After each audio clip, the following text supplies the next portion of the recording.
மிக்காயில் வந்து உதைக்கிறவான உதைக்கிறோன்னு அவர் உதைக்கல. நாம செஞ்ச வினையின் ஒரு சிறு பகுதியை நல்லா வார்த்தை நல்லா படிப்போம். நாம செஞ்ச வினையின் ஒரு சிறு பகுதியை கொடுத்து வேதனையவே கொடுத்துறாரு.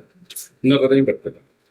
இறுதியாக மிக்காயில் எனும் மாணவர் மூலமாக வரம்பு மீறிவிட்ட அவர்களை, வரம்புக்கு மீறியாச்சு அவருடைய நேர்வழிக்காக, அவரை சரி செய்வதற்காக அவர்கள் சம்பாதித்ததில் ஒரு பகுதியை, அவர் செய்த வினை அதுல ஒரு பகுதியை பூரா பகுதியும் அல்லங்க, ரொம்ப கவனிக்கணும். பூரா பகுதி கொடுத்தா நம்ம என்ன மரண தண்டனை. இறைவன் அப்படி இல்லை, கருணையாளன். அவங்க சம்பாதித்துல ஒரு பகுதி,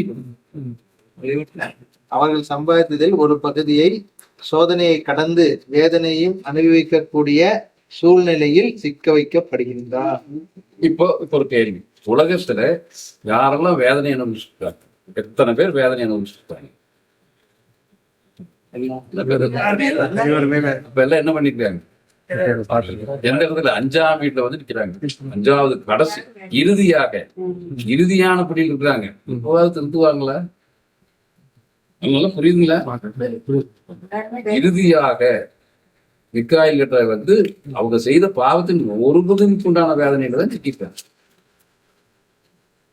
நல்ல விளங்கணும். உள்ளச்சம் பயம் வந்தன், ஐயோ இறைவன் நோக்கி ஓடியே தீரணும். அவன் அந்த வேதனையை அனுபவித்துக் கொண்டிருக்கும் நிலையில் பாவ மன்னிப்பு கோருகிறான். பாருங்க, வேதனை இருக்கிற போது அவனும் பாவ மன்னிப்பு கேட்கிறான். ஆண்டவா, என் பாவத்தை நம்ம எல்லாம் ஒருத்தருமே கேட்கிறோம். அவன் செயலுக்கு தகுந்த வேதனையின் காலம் முடியும் பொழுது இறைவன் மன்னித்து அவனுக்கு நற்கிருபை வழங்குகிறான்.